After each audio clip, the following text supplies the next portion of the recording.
Olá, sexto ano, sejam bem-vindos para mais esta aula de História. Eu sou a professora Janaína Jardim e hoje tenho aqui muitas presenças bem legais. Tenho a professora Maria Fernanda. Bom dia, professora Fernanda. Bom dia. Oi, De turma. onde eu tirei Maria?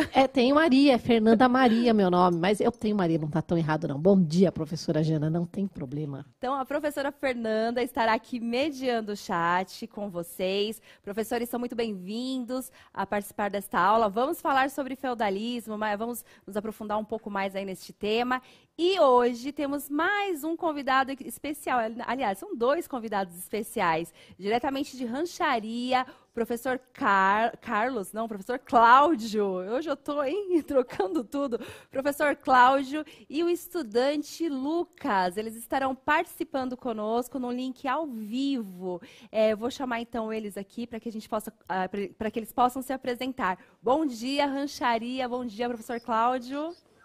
Bom dia, professora Janaína, bom dia, Centro de Mídias, bom dia todo o estado de São Paulo. É um prazer, uma satisfação enorme contar com a participação nessa aula, nesse evento que a gente pode falar que é uma coisa histórica, né? Porque pela primeira vez está sendo feito dessa maneira um link através do Centro de Mídias com uma escola no interior do estado de São Paulo. Muito obrigado pela participação, obrigado pela oportunidade. Bom dia, Lucas. Bom dia. Pode se apresentar, como você está se sentindo em participar dessa aula? Bom dia, meu nome é Lucas Daniel Ribeiro Varalda, tenho 12 anos, sou do sexto A, estudo na Escola Estadual José Jorge. Muito bem, muito obrigada pela participação dos dois. Eles estarão aqui respondendo junto com vocês do chat as questões da aula. Então sejam todos bem-vindos, bom dia Rancharia, bom dia todo o estado de São Paulo e vamos começar a nossa aula. Hoje nós vamos falar então um pouco mais aí sobre o feudalismo. Vocês sabem que essa habilidade ela tem uma série de desdobramentos e hoje nós vamos começar então a falar um pouco mais sobre a organização social. Eu vou colocar para vocês a habilidade e o objetivo da nossa aula. Olha lá, feudalismo, organização social. Habilidade caracterizar e comparar as dinâmicas de abastecimento e as formas de organização do trabalho. Se lembrem, nós falamos do trabalho na outra aula, hoje vamos continuar falando aí de relações de trabalho. E da vida social em diferentes sociedades e períodos, com destaque para as relações entre senhores e servos. Objetivo da aula: compreender a influência do trabalho nas organizações sociais e culturais no contexto da Idade Média. Então, vocês se lembram que na última aula nós falamos sobre trabalho, inclusive teve uma questão de sensibilização sobre o trabalho infantil, ficou até como uma dica aí para que as unidades escolares trabalhem esse tema. Assim que muda, né? Nós saímos da idade da história antiga e viemos aqui agora para a Idade Média. Então, nessa mudança aí de história antiga para a Idade Média, nós temos uma mudança também nas relações de trabalho. Mudou a relação de trabalho, muda toda a estrutura social. E é isso que nós vamos ver hoje. Eu vou colocar na tela aqui um breve resumo da aula anterior para que a gente possa começar a nossa aula de hoje. Dá uma olhadinha aí na tela. Olha lá, eu preparei esse mapa mental para vocês, que é referente à última aula. Então, no feudalismo, ele está aí no contexto da Idade Média, ocorre na Europa Ocidental, séculos 5 e 15. Se lembram? Europa Ocidental, nós temos a Europa dividida em duas partes, Ocidental e Oriental. Oriental virou o Império Bizantino, nós não vamos falar sobre isso agora. E na Europa Ocidental nós temos aí essa estrutura, né, que é o feudalismo. Formação. Como que formou aí o feudalismo? Através das invasões germânicas, abandono das cidades e ruralização. Acontece, que lá que acontece? Quando acabou o Império Romano, começou a entrar muitas pessoas, muitos povos diferentes ali na Europa, e isso foi chamado de invasões bárbaras. Aquelas pessoas que estavam ali morando nas cidades, elas começam a ir para as partes mais rurais. É isso que a gente chama de ruralização. Eles saem do centro e vão para as partes rurais. Beleza? Você se lembra, Pro, que nós fizemos um feudo que você fez comigo? Lembro, Minimundo. Minimundo? E você colocou um monte de muralhas em volta? Sim, para que era? É nesse contexto. Essas muralhas, elas serviam para proteger, então, essas terras. Então, agora a Europa ela estava dividida por feudos, Europa Ocidental, né, terras, e essas terras elas eram muradas para se proteger das invasões bárbaras. É isso que nós falamos na última aula. Vamos voltar lá no texto, lá no nosso mapa mental. Então, aí acontece o abandono das cidades e a ruralização. Sociedade estamental, servo vinculado à terra. Tem muito essa questão assim de comparar um servo com um escravo. Nós teremos uma aula que vai abordar essa questão de servo e escravo. Nós vamos ver a escravidão na Idade Antiga para chegar na Idade Média para ver se realmente o servo ele era um escravo. Mas nós precisamos lembrar que na Idade Média acontecia uma sociedade estamental. O que é uma sociedade estamental? Não existe ascensão social. Então, assim, se você nasce, vamos supor que nós estamos lá na Idade Média, você nasce uma camponesa. Você vai ser camponesa, os seus filhos, os seus netos, os seus tataranetos e bisnetos, toda a sua geração vai ser camponês. Vocês nunca vão conseguir ascender socialmente. Aí tem uns alunos que perguntam assim, mas e se o camponês casa com o nobre? Eu pensei isso e pensei no porquê isso. Porque era uma sociedade... primeiro, vamos responder a primeira pergunta. Se uma camponesa casa com um nobre, né, que são aquelas histórias de amor, romance que a gente vê que é tão bonito. Gente, ela vai continuar sendo camponesa, os filhos vão continuar sendo camponeses. Ela não vai subir, ascender socialmente, porque ela teve um filho com um nobre. Isso não vai acontecer, porque a sociedade ela é estamental. E por que ela acontece? Por que ela é estamental? Para garantir aquela estrutura social, política e econômica. Então, para que a nobreza continue tendo uma base enorme de pessoas trabalhando para eles, é necessário garantir que aquela estrutura social se mantenha. Então, se começar a servo virar nobre, se os servos começarem a crescer uma posição social, aí toda essa estrutura vai mudar, que é o que aconteceu. Entendi. Depois. Neste momento, não. Neste momento, a sociedade continua ali, estamental. Cada classe social fica no seu lugar. Ninguém muda de posição, não. Está bem? Vamos voltar para o mapa mental. Olha lá. Suzerania e vassalagem. Já ouviu falar disso, Pro? Então, eu lembro da palavra suzerania, mas eu não lembro o que é. E vassalagem, eu acho que eu sei o que é, mas eu vou seguir a professora Rosimeire, que falou aqui, ó, a professora Janaína explica muito bem o conteúdo. Também acho, porque eu sou de arte, eu também estou aprendendo com vocês. Poxa, Pro, fico muito feliz, faz muita diferença, viu, quando vocês apoiam a gente assim. Então, vamos lá para o mapa mental. Olha lá, Pro. A Pro Fernanda falou que lembra de ouvir isso aí lá no 6º ano, suzerania e vassalagem. É uma relação, né? Aí no texto está escrito comitatus, fidelidades em guerra. Então vamos lá. Relação de suzerania e vassalagem é o que vai reger toda aí a estrutura social da elite na Idade Média. O suzerano é um nobre muito rico, que ele tem muita terra e ele quer proteger a sua terra das invasões bárbaras. Lembra que tem um monte de bárbaros chegando, que são os povos germânicos? E aí ele quer proteger a sua terra. O que ele faz? Ele vai chamar um outro nobre, vai dar um pedacinho de terra para ele, vai falar assim, ó, eu te dou essa terra, você vai ser meu vassalo, e em troca você me protege. Então, o suzerano é o que doa a terra, o vassalo é o que recebe. Ambos, suzerano e vassalo, são partes da nobreza. Combinado? Será que ficou claro, Pro? Combinado. E ambos são os donos da terra agora. Perfeito. Ambos são donos. O vassalo ele é dono dessa terra e ele se torna o senhor feudal, porque a esta terra é dado o nome de feudo. E aí, voltando no nosso mapa mental, olha lá, comitatus, fidelidade em guerras. Que é isso? Então, quando o suzerano ele precisa de um exército, ele vai chamar o seu vassalo. Isso é dado o nome de comitatus, né? Então, sempre que tiver uma guerra, o vassalo vai proteger o suzerano. Beleza? Comitatus é como uma aliança? Muito bem, Pro. Uma aliança, uma comunhão. A Idade Média ela é mantida assim através de relações, né? É uma outra relação, é um tipo de relação na sociedade que existe ali, naquele período, na Idade Média, Europa Ocidental. Vamos voltar para a tela. Dá uma olhadinha lá. Política, fragmentação do poder, nobreza proprietária de terras. Fragmentação do poder significa que nós temos aí o feudo, a Europa é dividida em vários feudos, cada feudo tem o seu senhor feudal. O senhor feudal, ele que vai estipular aí as políticas de cada região. A nobreza proprietária das terras. Então, nós temos aí a nobreza mandando em toda a Europa, né?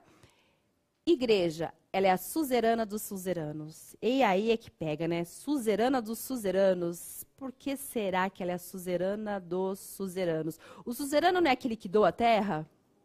Então, a Igreja Católica, neste momento, ela é a maior doadora de terras. Mas sobre a Igreja Católica, nós teremos uma aula só para falar sobre isso, porque é um tema bastante extenso, está bem? Então, a Igreja Católica, neste momento da história, ela é uma instituição política, econômica, social e é uma instituição muito poderosa. Ela tem a maior parte das terras da Europa, então, assim, tudo que é questão política passa antes pela Igreja Católica. E, para começar a nossa aula, olha aí na tela, pessoal, questão disparadora. De onde vem a palavra vilão e qual a relação com o feudalismo? Eu vou deixar 2 minutos, aí na volta o aluno Lucas lá de Rancharia vai responder e depois a professora Fernanda lê as respostas do chat. Eu falei 2 minutos, Pro? Falou 2 minutos, eu adoro palavras novas. Ai, quero saber o que é vilão. Então vamos ver, 2 minutos.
Então, enquanto a professora Fê ela vai escolhendo aqui as respostas do chat, vamos ver a resposta aí do aluno Lucas. Professor Cláudio, o que o aluno Lucas respondeu?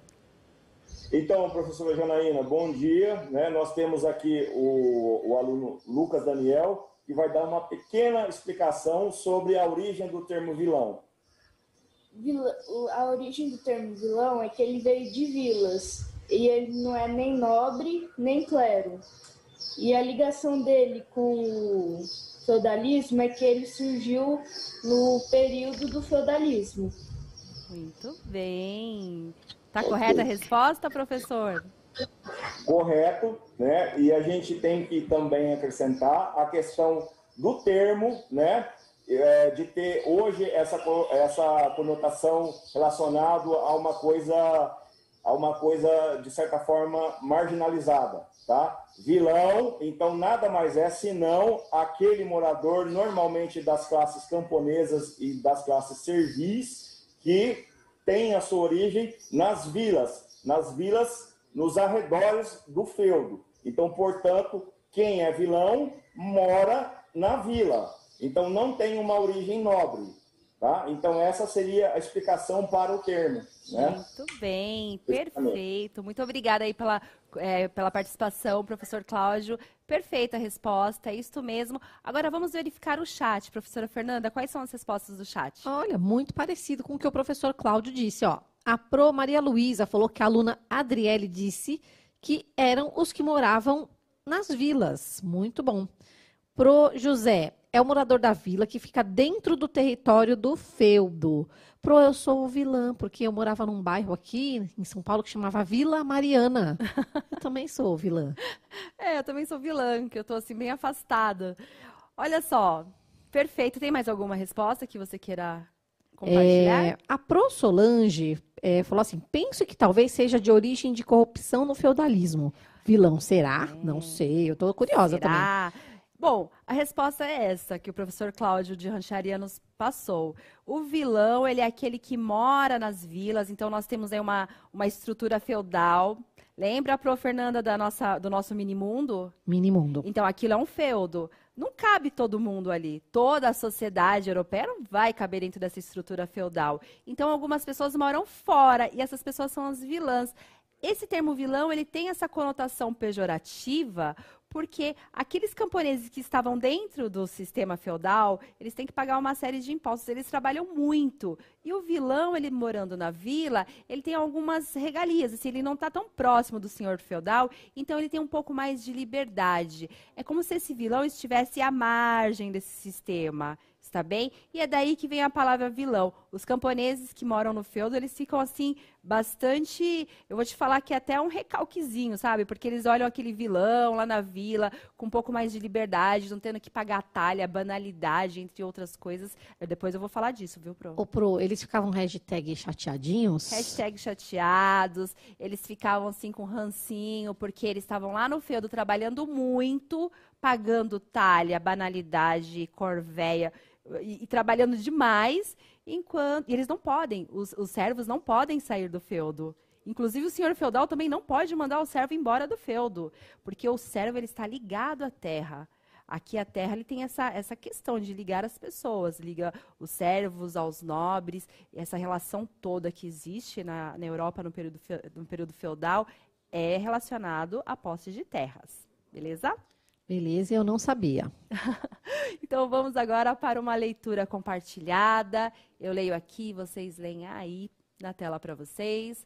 Feudalismo. Então ele compreende o sistema político, econômico e social que predominou na Europa Ocidental entre o início da Idade Média até a afirmação dos Estados modernos, tendo seu apogeu entre os séculos XI e XIII. O conceito teórico foi criado no século XVII e XVIII pelos advogados franceses e ingleses e popularizado pelo filósofo Charles Luz de Secondan, Barão de Montesquieu. Este texto eu retirei ele lá da internet de uma fonte livre, que explica aí uma contextualização geral do que é o feudalismo. E olha lá, pessoal, mais uma atividade para o chat. E agora nós vamos pedir que vocês descrevam esta cena. Então, com as suas palavras, descreva a cena abaixo. Vou deixar 2 minutos para que o chat responda e vamos perguntar também para o aluno Lucas, né? O que ele identificou aí neste cenário. 2 minutos.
Então, mais uma vez, enquanto a Profe aqui vai recolhendo as informações de vocês, as respostas do chat, nós vamos para a rancharia. E aí, professor Cláudio, qual que é a resposta do aluno Lucas? Então, professora, o aluno Lucas vai ter a sua resposta para essa imagem aí. Vamos lá, Lucas. Eu vejo a divisão social entre o castelo do senhor feudal e as terras dos camponeses e dos servos. É isso. E uma coisa que fica bem evidenciado também, né, professora Janaína e todos vocês, é que nós verificamos essa questão de como que fica representado a divisão social, né? No fundo, um castelo, né, com as suas muralhas, isso é importante a gente verificar, para justamente ter essa divisão social, né? E aqui mais abaixo, o trabalho desses camponeses, né? Que justamente é quem dava todo o suporte econômico, né, para o senhor feudal. Tá? A força de trabalho dos camponeses e dos servos é que sustentavam o feudo, na verdade. Isso mesmo. Então, a professora Fernanda vai colher aqui as respostas do chat e nós vamos conversar sobre essa cena que vocês viram agora. Jana, então o que a Pro Alessandra contou aqui pra gente foi o Miguel, que mandou, o aluno Miguel, da Escola Estadual Professora Nadir Lessa Tognini. Ele falou assim, é um castelo bem grande, tem vários servos trabalhando em volta dele. Aposto que lá dentro tá o chefe deles que não tá fazendo nada. Será? Olha, errada ela não tá não, viu? Tem mais alguma resposta? Tem. Roberta, 2 pessoas perto de um castelo, feudo, é o que ela viu. O pro José, com o castelo ao fundo, os camponeses trabalham as terras do feudo.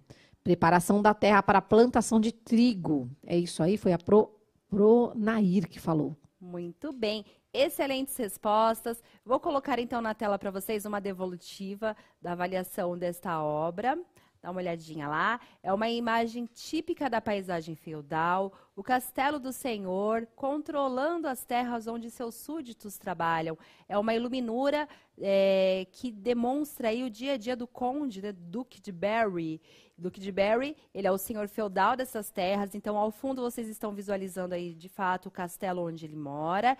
Abaixo nós temos servos que estão preparando a terra para plantações, e como o professor Cláudio de Rancharia disse perfeitamente, essa imagem que vocês estão avaliando, ela demonstra muito bem essa estrutura social do feudalismo, né? Nós temos aí a classe dos nobres dentro desse sistema estamental, os nobres eles vão para a guerra e os camponeses servem para o trabalho. E a igreja? O que a igreja faz? A igreja tem o papel de orar. Então, a igreja, os representantes da igreja oram e cuidam da vida espiritual, os nobres guerreiam e cuidam das terras, e os servos trabalham. Essa é a ordem das coisas. Isso não pode ser alterada, porque se houver uma alteração, se um servo começar a querer ser um nobre, se um servo começar a querer ser um pouco mais, isso vai desestabilizar toda a ordem do sistema feudal. Mas a gente vai ver que mais para frente, esse ano vocês não vão ver isso, mas para o ano que vem vocês vão ver que muitos dos servos se rebelam e aí eles vão começar um novo sistema que vai se chamar, vamos chamar burguesia, mas aí já é outra história. Vamos voltar aqui então para a nossa tela, dá uma olhadinha nessa imagem, pessoal. Mais uma imagem para que vocês possam analisar. Descreva com suas palavras a cena abaixo. Vamos ver o que o chat vai responder e depois o aluno Lucas. Descreva com suas palavras a cena abaixo. 2 minutos.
Voltamos. É muito interessante quando os estudantes, eles começam a avaliar aqui essas obras de arte, essas cenas, eles vão criando um repertório histórico, né, próprio deles. Então, é muito legal quando a gente lê a resposta do aluno e ele traz aí toda aquela inocência da criança em responder, né? Ah, aqui o senhor feudal está lá sem fazer nada. É muito próprio da criança. Então, tudo que nós estamos lendo aqui são as observações dos estudantes, lembrando que a atividade pede para que eles descrevam a imagem a partir da opinião deles, está bem? E nós estamos verificando aqui que eles estão aproximando bastante do que realmente, da intenção dessas obras.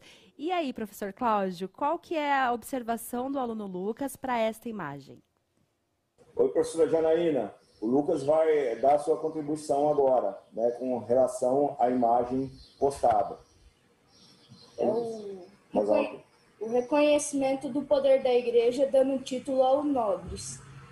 Isso daí. Então, professora, uma coisa muito importante também que a gente precisa ressaltar é que durante esse período, o poder político e social que a Igreja Católica tinha em todo o continente, né? Apenas uma pessoa tinha um título reconhecido se fosse justamente outorgado pela Igreja Católica, né? É justamente daí que nós temos aquelas origens, né, desses títulos: conde, barão, visconde, duque, príncipe e assim por diante, tá? Então, uma pessoa só poderia ter esse título reconhecido se fosse com a tutela da Igreja Católica.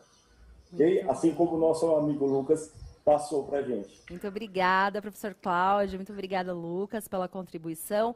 E aí, prof. Fernanda, o que o chat está respondendo? Ó, Pro, só reforçando o que você falou, essa questão de leitura de imagem é pessoal de cada um. Cada um vai olhar e vai ler de uma forma, independente de ser criança, independente de ser adulto. Por exemplo, ó, o da PEI São Judas Tadeu, o aluno Vitor Hugo respondeu: é uma execução, foi o que ele viu, é a leitura de imagem de vida dele. Mas já o Miguel, da Escola Estadual Professora Nadir Lessa Tognini, disse que é um rei. Ele falou: parece que é um rei. E ele está dando ordens para alguns cavalheiros. Que legal. São duas leituras diferentes. Por isso é importante ter uma professora de arte aqui conosco. Por isso que eu sempre chamo para fazer essa interdisciplinaridade, porque a professora ela tem essa outra visão, ela consegue contextualizar muito melhor as obras de arte do que a professora de história. É sempre muito bom ter a participação da professora Fernanda aqui conosco. Então, vamos para a tela. Dá uma olhadinha, então, na resposta. Vamos ver quem mais se aproximou aí do que realmente é esta cena. João II da França, ordenando cavaleiros. O rito de ordenação era abençoado pela igreja e um dos mais importantes meios de admissão à nobreza, foi aquilo que o professor Carlos falou e que o Lucas também falou, de regulação das hierarquias aristocráticas e de confirmação de laços vassaláticos. Então, é uma ordenação de laços vassaláticos ao meio, aí bem no centro, é o rei João da França, e ele está ordenando esses cavaleiros. A Igreja Católica ela tem um papel fundamental na manutenção dessa ordem social. Qual que é o papel da Igreja Católica? Ela vai fazer com que essas hierarquias aristocráticas sejam confirmadas. A Igreja Católica ela tem esse poder. Nós vamos falar mais sobre isso em uma próxima aula, está bem? Então, nós vamos... Eu tenho um texto que eu vou deixar na tela para vocês, para que os professores compartilhem com os estudantes. Eu não vou ter tempo de ler ele, mas vou deixar na tela para que vocês vejam. A Sociedade Feudal está no caderno do aluno, 6º ano, volume 4, página 190. Essa parte do texto, ele fala um pouco mais sobre as questões de suzerania e vassalagem. Fica aí como uma sugestão para os professores trabalharem. E aqui uma breve contextualização, né? O senhor feudal, ele pode ser tanto um suzerano quanto um vassalo. O suzerano é o senhor que doa terras, o vassalo é aquele senhor que recebe as terras. E vamos aqui para mais uma atividade. Olha lá, pessoal. Nós temos o clero, a nobreza e os camponeses e servos. Assim, bem resumido, a sociedade feudal. É lógico que tem mais posições aí. Mas, resumidamente, o clero com bastante poder político, econômico, a nobreza aí que é a parte dos guerreiros e que eles vão para a guerra e eles possuem a maior parte também de terras, camponeses e servos. Agora você vai responder: qual o papel de cada grupo social no contexto do feudalismo? Vou deixar 1 minuto para essa resposta.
E aí, Prof. Fernando, o que o chat respondeu acerca aí deste contexto social do feudalismo? Ó, a Pro Rita e a Pro Maria responderam a mesma coisa. Clero, rezar. Nobreza, guerrear. E camponês, trabalhar. Simples. Muito bem, simples assim. Ótima resposta, está correto. E agora eu vou mostrar para vocês essa parte da aula que nós gostamos muito, que é o protagonismo juvenil, aí na tela para vocês. Olha lá, a aluna Ananda Vitória de Oliveira Leite, do 6º ano B, professora Bruna Glinglani, da Escola Estadual Paulo Duarte, Franco da Rocha, São Paulo. Você se lembra desse trabalho? Ah, lembro, que lindo! Aí, merece palmas mesmo. A aluna Amanda, então, ela reproduziu essa parte que nós fizemos do Minimundo. Então, ali é a parte da fortificação de um castelo feudal. Parabéns, Ananda, pelo trabalho. E agora eu volto para a rancharia para que o professor Cláudio faça suas considerações finais e se despeça de todos nós. Então, professora, agradecer essa enorme possibilidade, né, dessa participação aí, em meu nome, de toda a Escola José George, da minha diretoria de ensino, tá, pela essa oportunidade que vocês estão proporcionando aqui para a gente hoje, tá bom? Em meu nome, muito obrigado e que Deus abençoe a todos. Muito obrigada, Lucas. Quero agradecer a Deus pela participação, ao CNSP e ao meu professor Cláudio. Quero dar um oi para os meus pais e para todo mundo que está assistindo. Então, como chama seu pai e a sua mãe, Lucas? O seu pai e a sua mãe, o nome do seu pai? O nome do meu pai é Wilson Ricardo Varaldo, o nome da minha mãe é Eliana Ribeiro Varaldo. Olha, parabéns para o senhor Wilson, para a mãe. Qual que é o nome da mãe? Eliane, parabéns pelo filho, pelo quanto o seu filho é protagonista. Ele já havia nos enviado uma atividade, um vídeo que foi feito aí com a tutela do professor Cláudio. E o seu filho é muito protagonista. Parabéns para a família, porque neste momento de pandemia, as famílias tiveram que se reinventar também para que essas crianças pudessem fazer as atividades escolares. Não é isso mesmo, Pro? É verdade. Só fazendo uma colocação, professor Cláudio, muitos professores notando que nessa escola tem muitos passarinhos. Ai, que gostoso! É verdade, eu também ia falar, ia comentar isso. Muitos pássaros, né? Uma escola parece que um lugar bastante tranquilo, muito diferente da realidade que nós temos aqui em São Paulo, né? Aqui, se a gente abrir a janela, a gente vai ouvir barulho de carro, de ônibus. Mas essa é a diversidade, né, das escolas do estado de São Paulo. Então, assim, em nome de todos os professores de história do 6º ano, eu e a professora Fernanda agradecemos muito a direção do Colégio Escola Estadual José George, de Rancharia, por ter possibilitado aí o professor Cláudio e o aluno Lucas de estarem aqui conosco. Parabéns para a família por ter incentivado esse aluno a ser tão protagonista. Não foi fácil para nenhuma família, nós tivemos todos que nos reinventar, professores, familiares. As famílias tiveram que reorganizar toda a sua rotina em casa, né, para que esses alunos pudessem estudar. Então não foi nada fácil, né, Pro? Foi bastante... Não foi, por isso que estão muito de parabéns, todos. É verdade. E muito obrigada, então, ao professor Cláudio. Eu vou deixar para vocês aqui rapidinho a avaliação da aula, vai ficar como sugestão para que os professores trabalhem com seus alunos. Quais eram os grupos sociais que costumavam habitar um feudo? E esta questão ela pode ser respondida aí pelos alunos. Lembrando que vocês podem também nos enviar pela hashtag EuNoCMSP podcast, fotos de atividades. Nós teremos nas próximas aulas com mais atividade de mão na massa. Hoje a Prof. esteve aqui para falar aí sobre a questão dessas obras. E não se esqueçam de avaliar a nossa aula ao final. E ficamos por aqui. Até a próxima aula. Tchau, tchau. Tchau, turma.